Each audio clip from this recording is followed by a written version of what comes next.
배성규 선생님입니다. 아쉽죠? 많이? 선생님 너무 아쉬워. 교실에서 같이 이야기도 하면서 수업을 해야 생동감도 있고 좋은 녀석들 또 나무라기도 하고 좋은데 또 이렇게 온라인상으로 일단 현재 예정은 11일까지 2주죠. 이렇게 돼서 좀 많이 아쉬운데 뭐 어쨌건 건강이 우선할 수 있는 건강보다 우선하는 건 없다 이런 생각이 들고요. 국가적으로도 지금 코로나 예방 또는 방역에 지금 전력을 다하고 있는 만큼 우리도 각자 개인의 위생 철저히 하면서 여러분들 집에서 집 말고는 갈 데가 없잖아, 그죠? 그래서 아무튼 시간 잘 쓰면서 과목별로 잘 나눠서 좀 균형감 있는 공부를 해주기 바래요. 그래, 거두절미하고 얘기 한번 해볼게. 이제 그 사이 그래도 우리 얼굴 봤잖아. 좀 이제 낯선감은 좀 많이 좀 줄지 않았을까 싶네. 편하게 합시다. 선생님 실제로 여러분 앉아 있다고 생각하고 수업할 테니까. 그래요. 이제 오늘 아마 어제군요. 어저께 천대 선생님하고 이거 했지. 고전 시각. 그죠? 이거 책 교과서 잠깐 목차 한번 봐봐. 여러분 뭐 온라인 상이든 아니면 이제 저희 학교 들어와서 공부를 하든 대략적으로 우리가 뭘 해야 될지는 알아야 되니까 1학기 때 우리가 했던 그 수능 영역 가운데 우리가 배웠던 게 이제 위주로 배웠던 것이 현대시 문학 가운데 문학이 좀 중요했죠? 현대시, 그 다음에 현대소설, 그 다음에 고전소설 맞죠? 그 다음에 문법에서 그래서 이제 의문의 본질, 의문 변동 요 영역들을 위주로 공부를 했고 이 영역을 기말고사를 통해서 시험을 했었어요. 그럼 2학기는 아마도 그렇겠지? 그걸 제외한 영역들에 대해서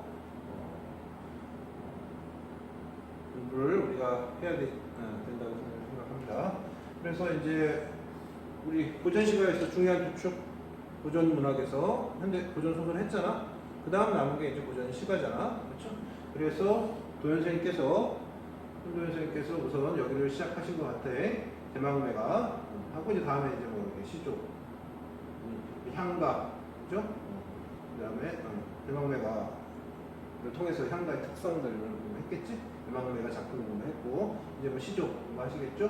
그 다음에 관동별곡은 워낙 중요한 작품이어서 가능하면 여러분들이 이제 수업 학교를 돌아와서 얼굴을 보면서 시간도 좀 드리고 꼼꼼히 좀 읽어보는 게 어떨까 싶긴 한데 그래서 일단은 요거는 그 이후로 11일 이후로 가야 되지 않을까 이런 생각이 듭니다. 뭐 만약에 그 이후 그런 일은 없었으면 좋겠네. 하여튼 순서는 그렇고요. 선생님은 이제 우리 이제 남은 거 진짜 중요한 영역이 이제 2개가 있지 않냐?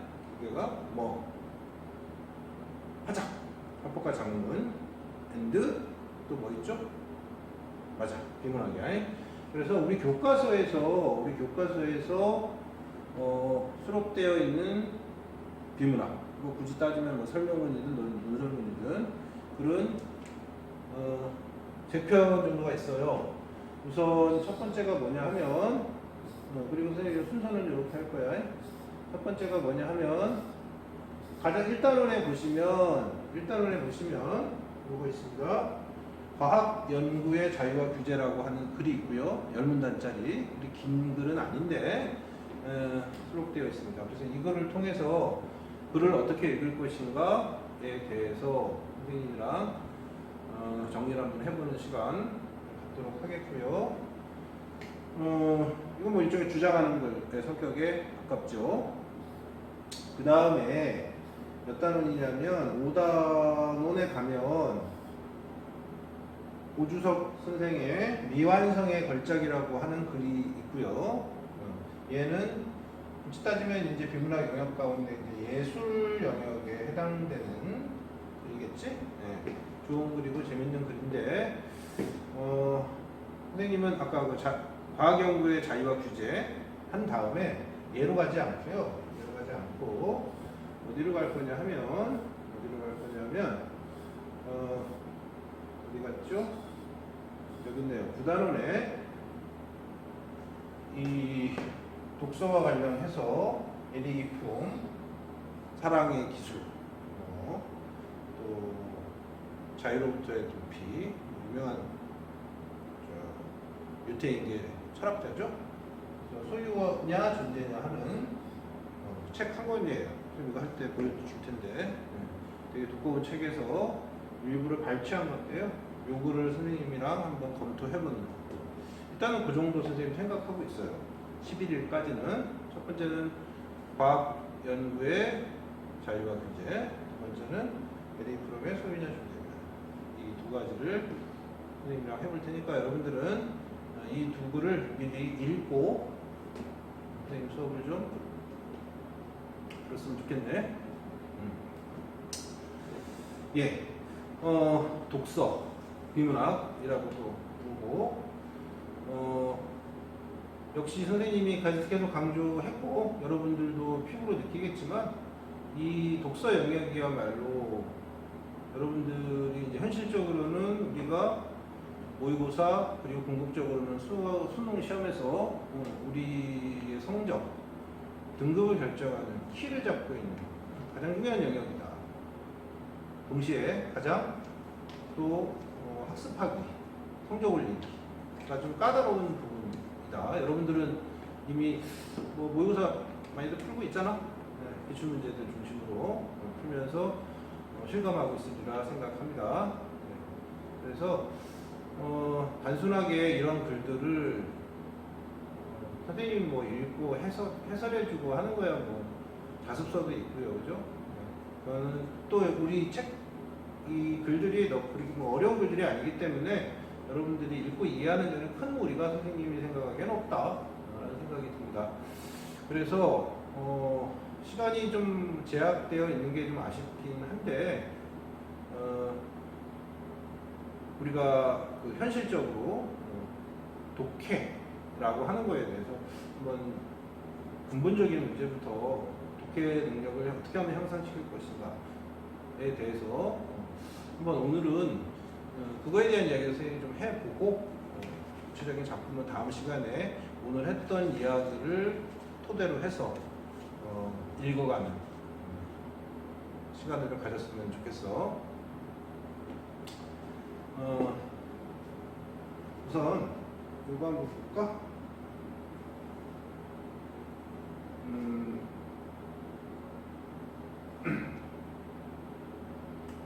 보이니? 선생님이 생각하기엔 그래. 여러분들이 비문학 공부를 안 하는 게 아니고 각자 지금 현재 수준에 맞춰서 꾸준하게 해오고 있으리라 생각하는데 좀 늦었다고 입학하고 나서 그때 문제집을 사서 충분한 양의 문제를 풀지 못한, 지문을 읽지 못한 친구들도 있을 거고 편차는 많으리라 생각합니다. 그런데 오늘 선생님이 곰곰이 오늘 무슨 얘기를 할까 하다가 몇 가지 떠오른 생각들이 있어서 그거를 오늘 큰 범위에서 몇 가지 이야기를 좀 하는 시간으로 갖도록 하겠습니다.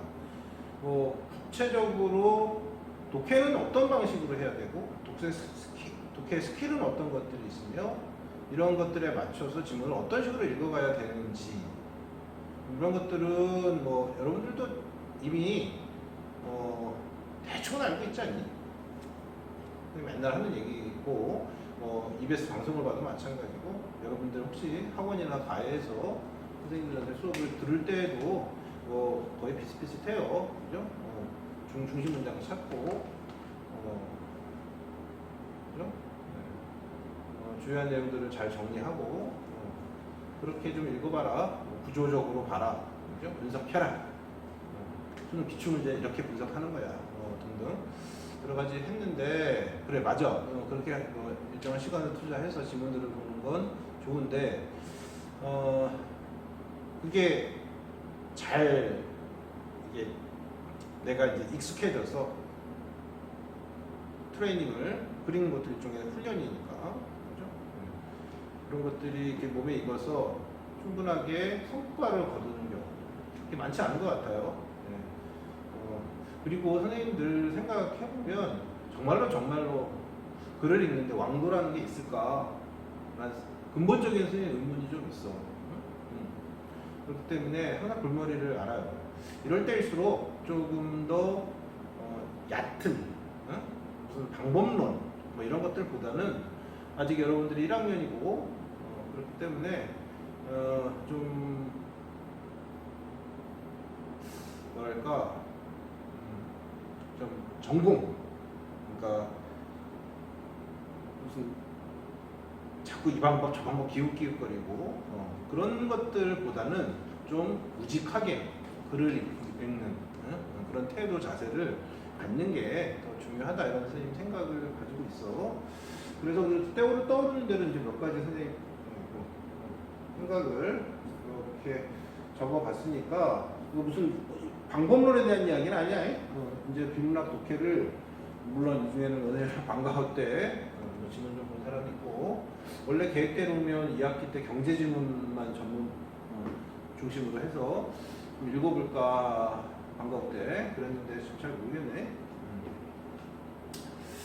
우선 선생님 생각이 그래. 봐라. 좀 시간 좀 보면서 하려고요.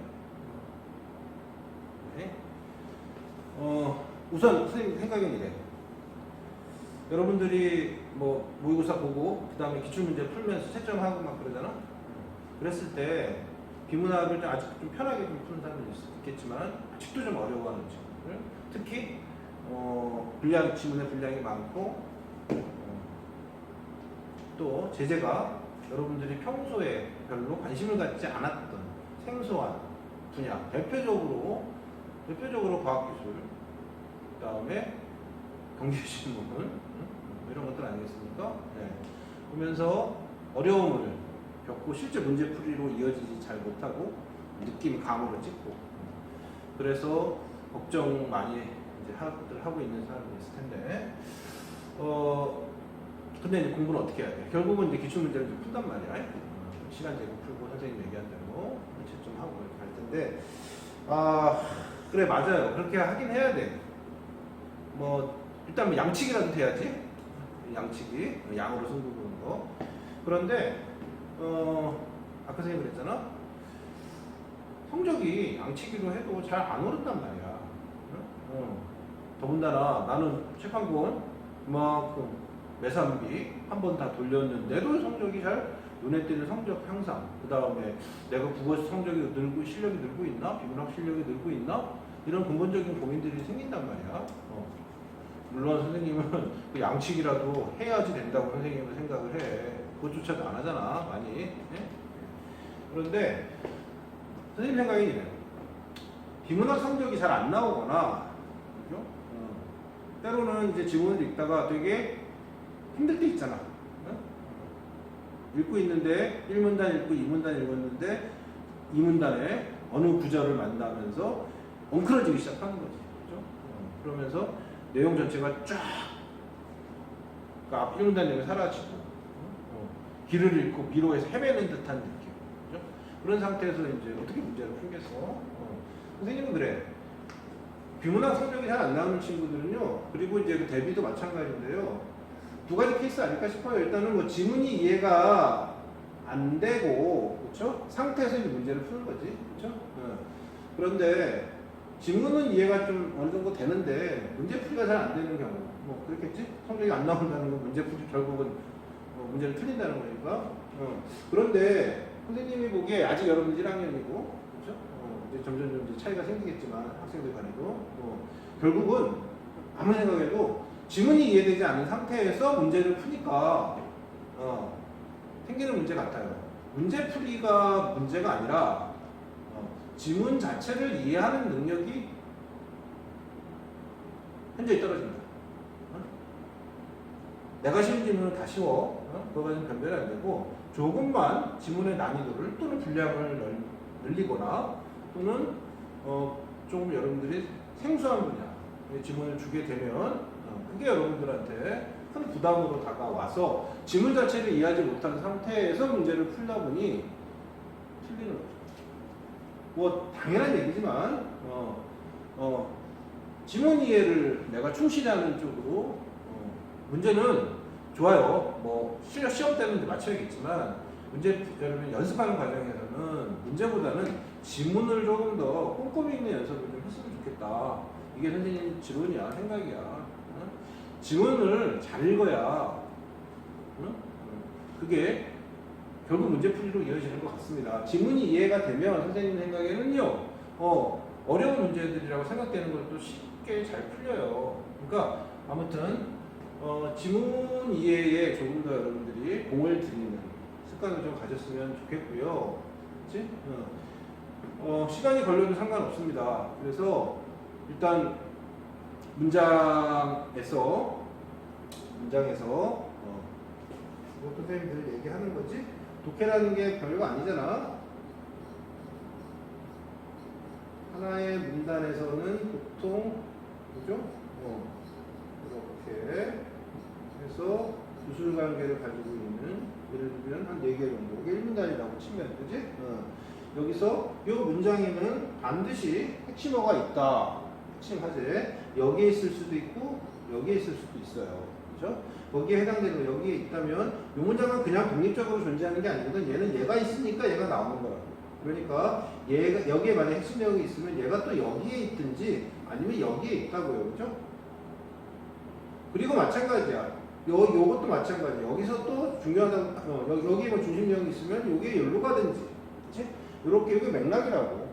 요거를 여기서 중심, 요 중심, 요게 중심, 요게 중심. 이런 것들을 여러분들이 체크를 하면서 이 연결관계를 파악하고 당연한 얘기겠죠?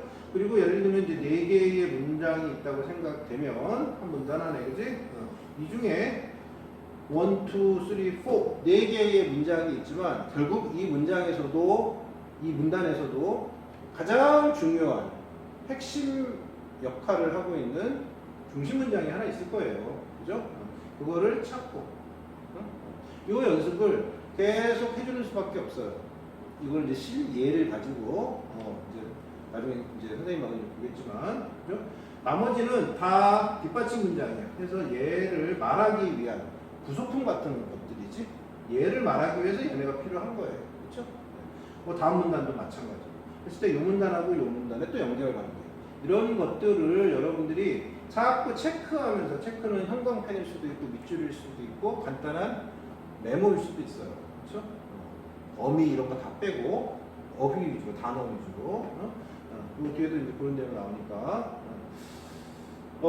하여튼 요거 잊지 마라. 문제가 잘 안 풀리는 거는 지문이 충분하게 이해가 되지 않은 상태에서 문제를 보기 때문에 그런 거다. 그치? 시간의 압박 조금 자유로워지면 어떨까? 조금 자유로워지면 어떨까? 물론 선생님은 수업 시간에는 여러분들한테 일단은 시간 제고 풀어라 이야기를 하지만 그죠? 그거 되는 사람은 상관없어요. 근데 아직도 난 정말 자신 없다 분명하게. 그러면 일단 뭐 시간 제고 풀더라도 푸는 건 공부는 아니잖아. 그치? 그 다음 그 지문에 대해서 이제 복습을 할 때에는 조금 시간을 넉넉히 갖고 공부를 했으면 좋겠다. 독해라는 게 부담스러운 영역이 되지 않았으면 좋겠어. 왜 또 힘든지 아니? 여러분들? 마음속 어딘가에 독해에 대한 부담감. 벌써 여러분들 머릿속에 어떡하지? 나 그래프만 나오면 머리가 하얘지는 것 같아. 두려움이 있어요. 지문 보자마자. 그러면 그 지문 읽을 수가 없어. 그러니까 부담스러운 영역이 좀 아니었으면 좋겠다. 그래서 일상적으로 여러분들이 하는 행동 있잖아. 여러분 문제 저기 거기서 교과서도 있고요, 그죠? 신문도 보고 인터넷 기사들도 보잖아. 이런 것들을 볼 때 여러분들이 항상 독해하는 마인드로 여기 얘기했죠? 중심 내용이 무엇일까를 찾고 물론 어떻게 찾아요? 잘 안 찾아져요? 뭐 이렇게 하겠지. 그거는 연습을 통해서 뭐 극복할 수밖에 없겠지. 뒷받침 내용을 염두에 두면서 이런 습관을 들일 수밖에 없습니다. 그리고 이걸 선생님이랑 같이 한번 해보는 거고, 그죠? 쉬운 질문부터 어려운 질문까지 여러분들이 하는 수밖에 없어. 다시 이건 이제 멘탈적인 거야. 멘탈적인 거. 근데 이게 지문이 이해가 되지 않아서 문제가 풀리지 않는 거야. 두 번째, 독해를 예를 들어 너무 큰 부담감을 가지고, 그러니까 이런 거잖아. 평소에는 그냥 여러분 신문 읽을 때 누워서 편하게 그냥 보잖아. 근데 시험 시간 안에, 그렇지? 주어진 시간 안에 쭉 열지 앉아가지고 종치면 딱 읽고, 그러니까 이제 상황 자체가 달라지다 보니까 너무 이제 부담스러운 거예요. 심리적 부담이 크다 보니까 글이 튕겨져 나가는 그런 경험들 있잖아. 네. 그래서 이런 것들도 무의식적으로 그리는 거 별거 아니다, 라는 생각 여러분들 가질 필요가 있습니다. 그 다음에 비문학에 여러분 공부하셔야 되고요. 복습의 태도, 선생님 이 말이 가장 중요해요. 선생님이 여러 가지 선생님이 이제 비문학 공부법, 학습법, 구조 분석법 이런 것들을 선생님이 그 책도 가지고 있고 수업 시간에 적용도 일부 하고 하거든요. 그런데 방법론적으로 지문을 이렇게 구조화시켜서 보는 거 좋긴 한데요. 그렇다고 해서 그게 짜맞춘다고 해가지고 끼워 맞춰서 글을 보는 거 마저 필요해. 꽤 글을 숲을 보는, 글 전체를 보는 안목을 키우는데 꽤 도움이 되긴 해요. 그러나 내게 되는 건 되게 쉬운 건 아닌 것 같아요. 네. 그래서 선생님이 제안을 한번 해볼게. 결국 선생님이 비문학을 잘 하기 위해서는 아까 그랬잖아 처음에 결국 지문 이해가 잘 안 돼서 그런 거예요. 그렇죠? 그걸 잘하기 위해서는 이런 것 같아요. 이 도식화하는 연습을 좀 해주셨으면 좋겠어요. 난 이게 정말 중요한 것 같아요. 물론 여러분들 자습서 기출문제집 보면 오른쪽에 보면 이미 그 책 저자가 쫙 도식화를 해놨어요. 근데 그런 거 읽으면서 지문 이해하는 건 그런 건 다 필요 없는 거고요. 그지? 내가 스스로 한 지문 자체를 도식화하는 거. 도식화라는 건 별거 아니에요. 이 도식화라고 하는 건 지문을 결국 뭐 하는 거냐면 긴 지문을 짧게, 그죠? 짧게 요약하는 거거든요. 요약하는 거거든요. 그러니까 여기에는 뭐 문장 형태로 쓸 필요도 없는 거고, 아까 그랬잖아. 각 문장에서 또는 중요한 단어들 하나씩 체크를 하는 거야. 해가지고 얘를 어떤 논리적 흐름 관계가 있잖아. 해서 그거를 간단하게 적어보는 거예요. 여백에다가. 그래서 여러분들 일단 문제를 풀 거 아니야? 문제 풀이를 왜 1회독을 할 때 여러분들 다 어렵진 않잖아. 큰 이해 어려움이 없었다. 이 정도 지문이면 내가 시험에 나도 충분히 쉽게 풀 수 있다 라는 생각이 드는 질문들 있잖아. 그런 것들은 문제 풀고 채점하고 그냥 버려버리시고요. 근데 읽을 때 와 이거 좀 읽는데 이거 난이도가 있다 라는 생각이 드는 질문들이 있잖아. 그러면 문제는 뭐 당연하지, 문제까지 풀리지는 않겠지. 어려움이 있었다고 생각했던 질문들이 있으면 그거는 체크를 해뒀다가 시간을 충분히 가지고 아까 그랬잖아. 도식화를 꼭 좀 해보기 바랍니다. 언제?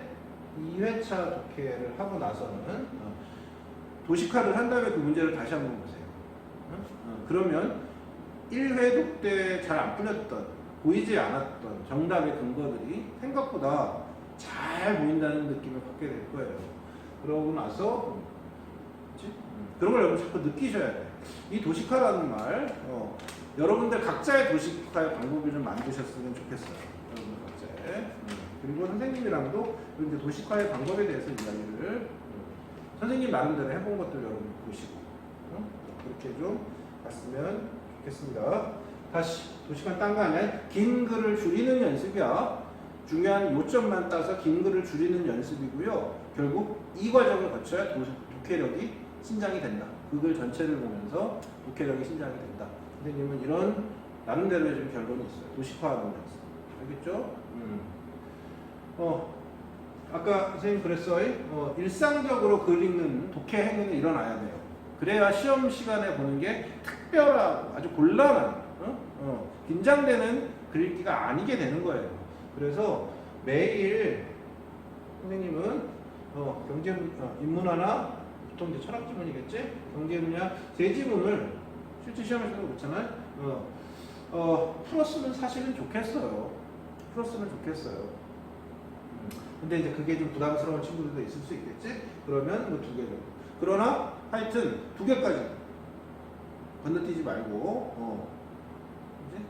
수학 공부하고 여러분 뭐 과학 공부하고 하는 틈틈이 짬을 좀 내서 오늘 몇 시간 해야지 이런 거라기보다 책을 꺼내서 지문을 반복해서 좀 읽고 물줄도 좀 거가면서 부담스러우면 문제 안 풀어도 좋아요.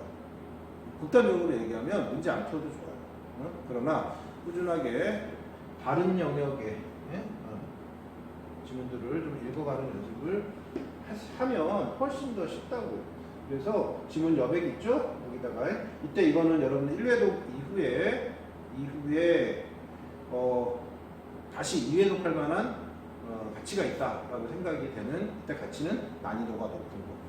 and 내가 꺼려하는 영역, 그죠? 부담스러워하는 영역 그런 것들이겠지. 간단하게 도식화 아까 그랬죠? 핵심어 위주로 해서 뭐 화살표 쭉쭉 치면서 뭐 네모 칠 거 네모 치고 세모 칠 거 치고 나름대로 여러분들 활용해서 전체적으로 시각적으로 확인할 수 있도록 한번 해봤으면 좋겠어요. 힘들어도 이 과정을 거쳐야 독해 실력이 향상된다. 이게 선생님 생각이야.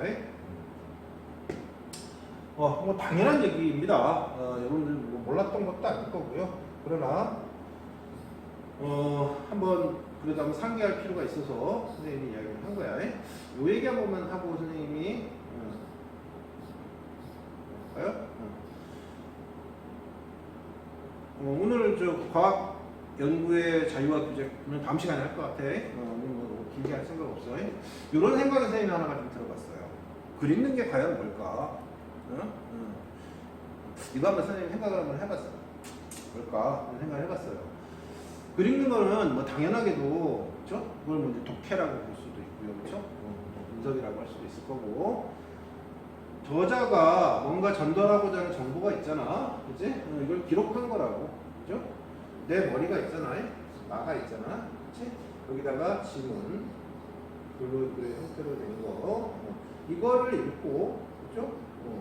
이거를 어디다가 내 머릿속에다가 어떻게 하는 거 넣는 행위야. 그렇잖아요. 근데 나한테는 뭐 요만큼의 어떤 뭐 이 영역 관련의 경제지문 나왔다고 치면 배경 지식이 뭐 여러분들 간에 차이가 있지. 있을 텐데 그래서 요 배경 지식의 도움을 받아서 새로 유입된 이 정보들이 두 개가 결합이 돼서 이해도가 높아질 수도 있는 거거든요. 그렇죠? 그런데 이게 선생님은 그냥 읽고 여러분들이 나는 몰라 내용을 잘 몰라서 그래요 뭐 그럴 수도 있을 텐데 글 읽는 게 선생님이 많이 느껴요. 여러분들에게 좀 수동적으로 글을 읽고 있구나 이런 느낌이 들 때가 되게 많아요. 그렇게 되면 글에 이렇게 끌려다녀요. 선생님 그 방과후 나이 때 선생님 이런 얘기 했을 거야. 글에 끌려다니다 보면 반드시 여러분 이렇게 달리기 하다 보면 그럴 때 있지 않아?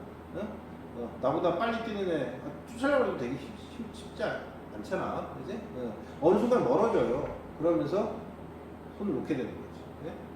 그러니까 그것보다는 선생님은 이거 능동적 독해 뭐 특별히 뭐 이게 숫자 개념은 아니지만 항상 글을 읽기 전에는 내가 이 글에 대해서 이러저러한 생각을 갖고 나름대로 정보를 갖고 이 글을 읽어줘야 이 글이 훨씬 더 잘 들어온다라는 선생님도 그렇게 읽고 있고 그래야 훨씬 더 빠르고 정확하게 읽혀진다라는 느낌을 갖게 되거든요.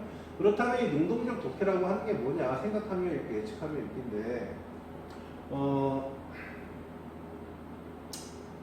뭐 여러 가지가 있을 수 있겠지. 예를 들면 한번 생각해 볼래? 예를 들면 요거는 좀 이따 얘기할 거고 글을 처음 읽을 때 그 일문단을 읽을 때 얘야 그냥 몇 가지만 선생님은 지금 글들 보면서 합시다. 일문단을 읽을 때 그냥 읽는 게 아니잖아. 내가 이 글에서 1문단에서 대략적으로 우리가 본 많은 글들이 이런 패턴들을 가지고 있지만 1문단에 보면 예측 기대하는 것들이 있지 않니? 대표적으로 뭐야? 가장 도식화해 보면 항상 전달하고자 하는 정보라고 그랬잖아. A에 대한 정보라고 했을 때 그죠? 나는 1문단에 예측하는 게 뭐야? 나는 A에 대해서 뭐 설명할 거야? 아니면 주장할 거야?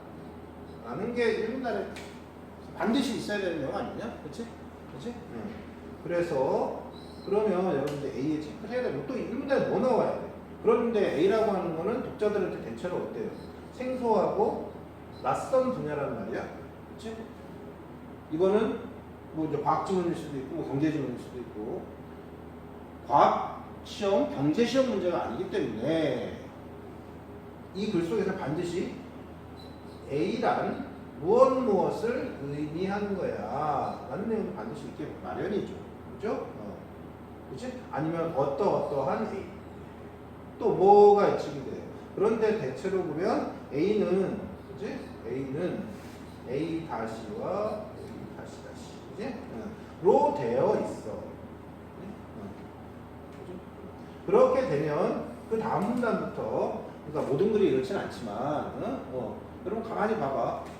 이런 것들도 유형화에 선생님이 이제 말할 기회가 있을 거야. 그러면 그 다음부터는 뭐야?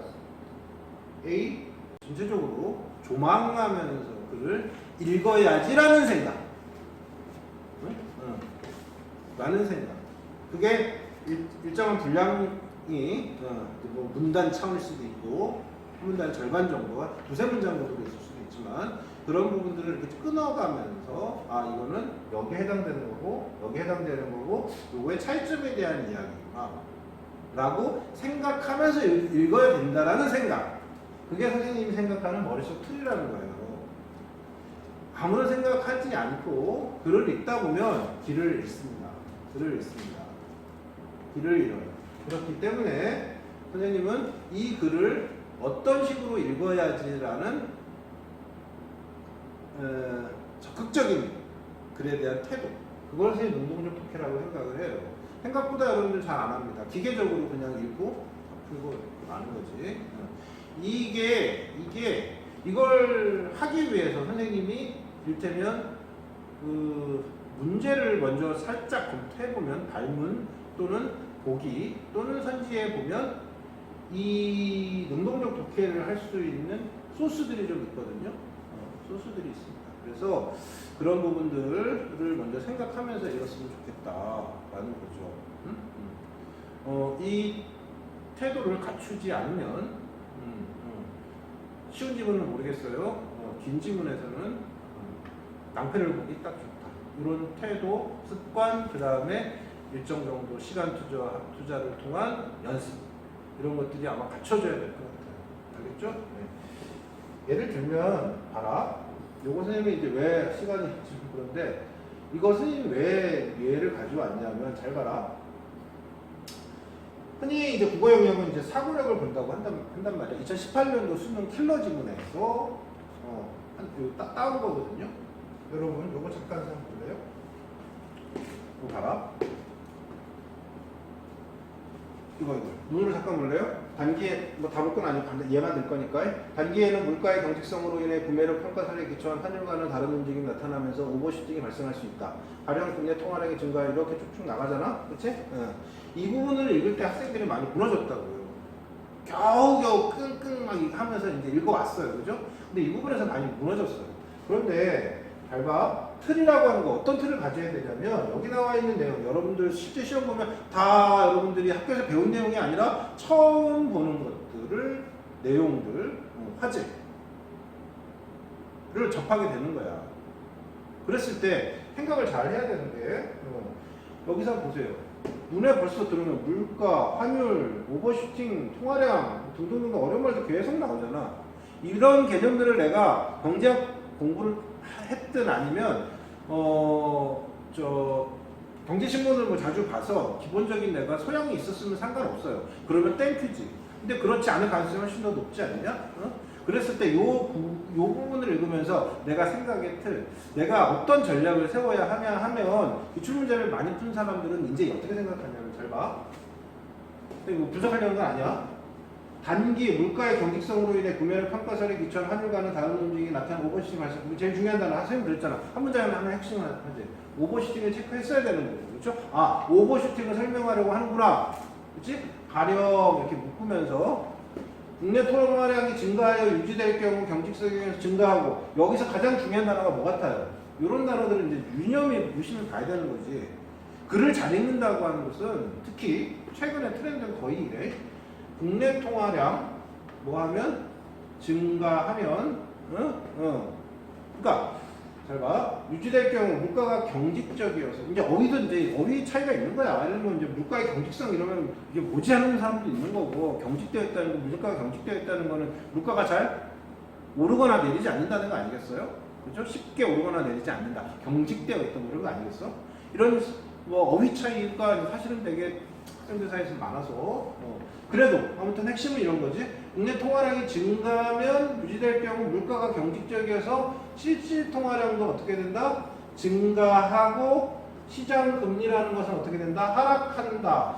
이 부분을 통화량이 그러니까 경제를 좀 안다 하는 친구들은 통화량이 증가하면 통화량이라고 하는 거는 시중에 국내니까 우리나라 전체의 화폐 전체 액수 그러니까 화폐는 뭐 현금일 수도 있고 은행에 저축 형태도 있을 거고 한국은행에 또 있을 거고 그죠? 이거 전체가 통화량이 증가하면 양이 많아지면 물가가 경제 실질 통화량이 증가할 수밖에 없고요. 그죠?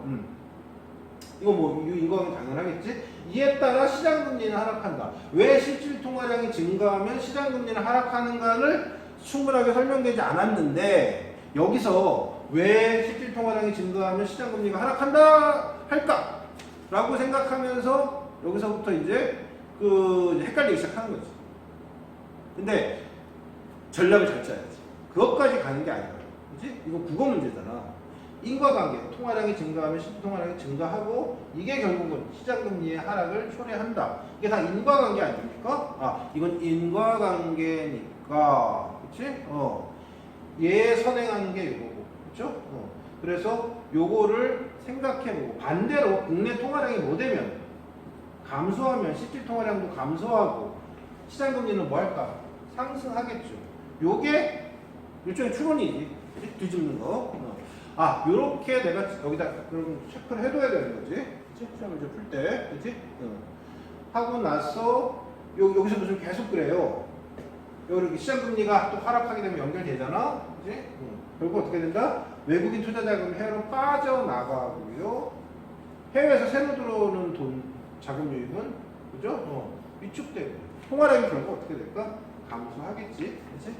그래서 요 인과관계를 잘 따져야지 라고 생각하고 이거를 그러니까 실질 통화량이 증가하면 왜 시장금리가 하락한다는 거에서 생각이 머물면 질문이 더 이상 안 읽혀요. 근데 이걸 넘어서서 요 인과관계만 내가 체크하면 되겠구나 라고 생각하는 것 자체가 내 머릿속 틀이라고. 요런 능력. 그러니까 실제 시험 이제 수능 시험인데 여러분들 앞으로 모의고사 볼 때는 여기 안 나오겠지만 여기에 해당되는 다른 것들이 나온다고. 여기 들어가는 거지. 그치? 예를 들면 이런 거야. 그리고 특히 이제 뭐 함에 따라 뭐 한다 이런 거 있잖아. 상승하면 하락한다. 이런 내용들. 그러니까 여기서 이제 무너지더라니까 애들이. 여러분들한테 선생님이 말하고 싶은 건 그게 나름대로 전략적 사고예요. 그런 생각을 갖고 질문을 좀 했으면 좋겠다 생각이야. 당연히 얘기했지만 오늘 뭐 가볍게 갑니다. 뭐 전반적인 내용 좀 이야기할 거고요. 여러분들 저기 내가 같이 하나 올려놓은 거 있지? 네, 올려놓은 거. 다음 시간에 어디 갔니? 여러분들 선생님 요거 올려놨잖아요. 항상 실전이 중요한 거니까. 이거 이제 저기 평가원 모의고사 문제고요. 짧은 거리거든요. 요걸 다음 시간에 한번 풀어가지고 수업을 좀 들어라. 알겠어? 요것도 선생님이 간단하게 도식화라든지 이런 걸 항상 뭐 구체적으로 가야 되니까 요걸 통해서 요걸 연습, 뭐 문제보다는 선생님 지문이 중요하다고 했죠? 선생님이랑 한번 풀고 교과서로 넘어가도록 할게요. 잠깐 선생님 짬내서 우리 항상 독해는 좀 일상적으로 여러분들 다가왔으면 좋겠다고 선생님 이야기했지? 그래서 선생님 같이 노는 게 예를 들면 항상 좀 필요한 거야. 아까 우리가 글을 읽는 행위는 꼭 시험 문제만 있는 게 아니잖아. 그래서 요거 며칠 전에 한국일보에 나와 있는 신문 기사거든요. 예를 들면 신문 기사 같은 것들도 여러분들이 읽어야 돼요. 그걸 처음부터 끝까지 다 읽을 수는 없지만 내가 관심 있고 있는 분야라든지 스포츠는 스포츠 지문이라고 그러죠. 인터넷 기사보다 신문 기사 같은 게 보기엔 활자로 나와 있기 때문에 훨씬 더 맞다고 생각해요. 이런 글들도 항상 얘는 이제 비문학 지문이라고 생각하고 이건 얼마나 부담 없냐? 문제 없으니까 이 지문 읽고 문제 맞추라는 거 아니잖아, 그지? 그래서 이제 신문에서도 선생님이 뭐 눈에 띄어가지고 가져와봤는데, 그죠? 이것도 이제 신문 기사니까 수능 지문처럼 짜임새 있는 글은 아닐 텐데, 그래도 뭔가 전달하려고 하는, 그죠? 똑같은 단어가 모여서 문장이 됐고, 문장이 한 몇 분단들을 구성을 했고, 결국은 이 글 전체에서 말하고 싶은 게 있을 거라고. 그죠? 내가 흥미 있고 관심 있는 분야의 지문을 그걸 자꾸 해보는 거예요. 익숙해지는 거예요. 그죠? 그래서 뭐 선생님이 이것도 여러분 읽어보고 그랬으면 좋았을 텐데 몇 개만 간단히 해볼까요? 능동적 읽기라고 딴 거 아니야. 제목 먼저 봅니다. 뜻밖의 미술사, 폭포의 그림 속 사회적 거리두기. 뭐에 대한 글이다? 사회적 거리두기. 요새 우리 지금 너네랑 나랑 사회적 거리두기 하고 있는 거 아니냐? 그치? 그랬을 때 폭포라는 화가의 그림에서 일부는 찾을 수 있다 이런 내용 아니겠습니까? 실제 그림을 봤더니 한 여성이 침대 위에 앉아서 창밖을 바라보고 있는 그림인데 아침이라는 제목이고 되게 유명한 작품인가 보죠. 그리고 나서 이거를 읽기 시작하는 거죠. 그랬을 때 예를 들면 이제 처음부터 쭉 읽는 거지. 신문처럼 또 좋은 독해자가 어딨냐, 그치? 여기서도 이제 어디 갔니? 하다, 있다, 세 문장이에요. 오늘 쭉 읽을 거 아니야, 코로나부터 쭉 해서, 그치? 그런데 그냥 읽는 게 아니라 이 문단 전체에서 첫 번째 문장에서 세 문장 각각에서 뭘 말하고 있는 건가? 그 다음에 결국 이 문단에서 가장 말하고 싶은 게 뭔가를 펜을 들고 체크하면서 읽는 거라고. 코로나 장사 두두두두두두 사람들은 집에 머물고 접촉을 피하고 도시의 길거리는 한산하기만 하다. 그 다음에 사회적 거리두기 2단계 발령, 그죠? 타인과 접촉 피하고 있고 그런가 봐. 그래서 사회적 거리두기 장기와 외로움, 우울감 호소하는 사람들도 있는데 이러한 우리의 현실. 이거 앞에 마지막 문장이 중심 문장이에요. 왜요? 이러한 우리의 현실. 앞에 내용은 전부 다 우리의 현실에 대한 거니까, 그렇죠? 유상 상황 그림을 표현한 화가가 있다. 체크는 뭐지? 화제 제시겠지. 화가, 그렇지? 그 다음 이 문장 뭐 나와야 돼요? 이 화가가 누구인지, 그렇지? 왜 이 사람이 이 화가는 그러니까 그림은 우리의 현실과 유사한 상황을 표현한 건지 이런 것들을 그림이 있으니까 구체적인 사례를 통해서 분석하지 않겠니? 설명하지 않겠니? 그렇죠? 그래서 두 번째 문단에서는 폭포 체크해야 될 것 같고요. 그죠? 두두두두 눈으로 봐봐. 리얼리즘 화가 분류, 고립된 작품, 독특한 심리학적 분위기 창조함으로써 수상 당시에도 미술계도 인정받았다. 짧은 문장이지만 여기에도 중심 내용 뭐 있어요? 가장 중요한 거 텅 빈 도시 풍경, 고립된 인물, 통해서니까 중요한 건 뭐였지? 작품에서 이 작품, 그림에서 독특한 심리학적 분위기 창출. 이게 선생님 보기엔 이게 핵심어 같거든요. 독특한 심리학적 분위기 창출했다. 그죠? 이게 뭘까? 뭐랑 연결되는 걸까? 우리가 지금 사회적 거리두기가 되면 우울감, 고립감 이런 것들 있잖아. 3문단. 그러면 충분하지 않잖아. 독특한 심리학적 분위기가 뭐냐? 그 다음 문단에서 구체적인 그림으로 들어가지 않았습니까? 그렇지? 그래서 그림을 이제 구체적으로 설명하는 거야. 아침에라고 하는 그림을 시킨다. 한짝거리 내려다보는 여성의 모습은 사회적으로 우리의 모습과 비슷하다. 다시 아까 여기서 고립된 인물을 통해 독특한 심리학적 분위기라고 했잖아. 얘랑 연결시킬 수 있는 단어. 어디에 있는데 이 사람은? 이 사람은 지금 어디 있는데? 번화한 도시 한복판에 있지만 일단 고립된 것 같다. 고립된 것 같다. 그치? 고요함과 고독을 더 고조시킨다. 연결되죠? 그치? 이해되지? 이런 것들이 이 그림 속에는 뭐가 드러난다? 도시 속에서 느끼는 고립감과 고독감 잘 드러난다. 그치? 특히 그림을 설명하면서 햇빛을 얘기하고 있어요. 그래서 시간 없으니까 그림에서 빛을 특히 얘기를 많이 해요. 밝은 빛, 그죠? 불빛, 그 다음에 불빛, 강렬한 빛. 호퍼의 그림의 핵심은 뭐야?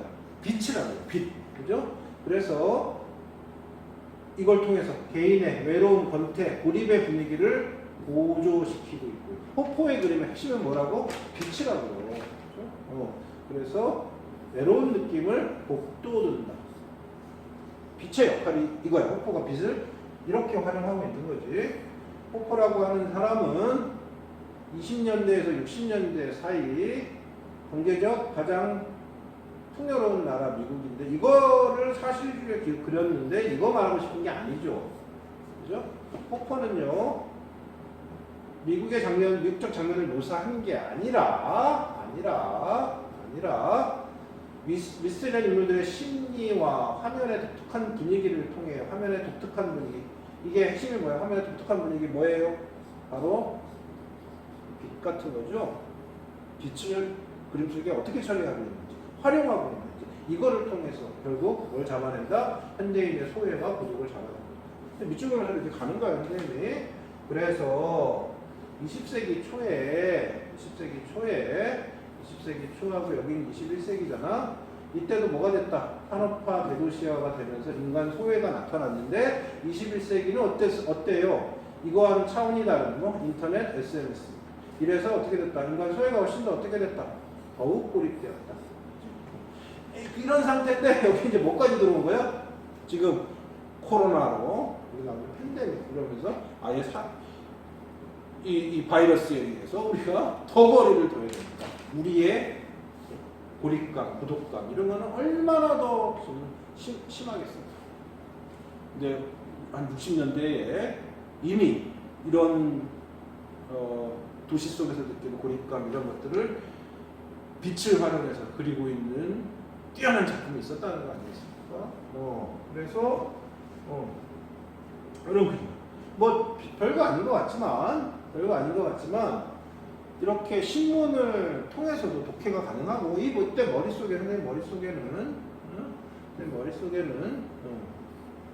이게 아니지? 얘는 꽤 흥미로운 주제가 이제 들어온 거지. 이거 실제로 선생님 혼자서 해본 거야, 이렇게. 흥미가 있어. 그래서 이렇게 선생님 분석해본 거예요. 해본 거고요. 그리고 선생님 뭐 하라고 그랬어? 아까 도식화 해보라고 그랬죠? 도식화. 어려운 질문 하는 게 아니라 이것도. 근데 도식화 선생님 해볼게요. 1문단 코로나로 사회적 거리두기를 하는데 외로움과 우울감이 커지고 있어. 이걸 그린 화가가 있었으니 그가 바로 누구야? 에드워드 호퍼라는 사람인데 그의 그림은 텅 빈 도시 풍경 그리고 독특한 사회적 분위기를 드러내고 있어요. 이 독특한 사회적 심리학적 분위기 이게 세 번째 문단. 얘를 설명해야 되잖아. 아침에라고 하는 그림을 통해 설명하는 거라고. 그림의 내용은 여성이 번화한 도시 한복판에 있는데 고립감을 그리고 있고, 그렇지? 이 햇빛을 통해서 고요와 고독감이 고조되는 느낌을 받게 된다. 특히 이 햇빛 계속 연결이 되는 거라고.